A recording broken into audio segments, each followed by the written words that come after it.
Hinihigpitan ngayon ng Bureau of Fisheries and Aquatic Resources ang pagmumonitor sa mga tilapia na ipinapasok at ibinibenta sa bansa.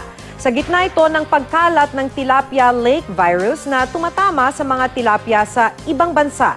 Makibalita tayo kay Alfie Tulagan ng GMA Dagupan.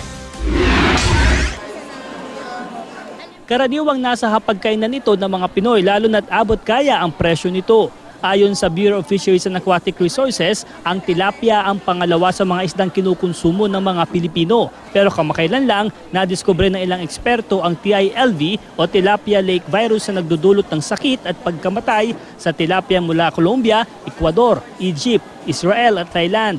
Parang nagkakaroon ng diferensya sa mata, namumuti, nagkakaroon siya ng mga sugat-sugat, nawawala ng kaliskis. Kaya naman hinihigpitan ng BFAR ang monitoring para hindi makapasok ang mga tilapia na kontaminado ng Tilapia Lake Virus. Yung biosecurity ang dapat higpitan at sana iwasan yung importation ng new strains. Strains yung lahi, ibig sabihin ng strain lahi. Ayon sa Food and Agriculture Organization ng UN, wala namang epekto ang tilapyang infected ng virus sa taong nakakain nito. Pero pinangangambahan nilang dahil sa TILV, posibleng tuluyang maubos ang cultured and wild tilapia sa mga apektadong bansa.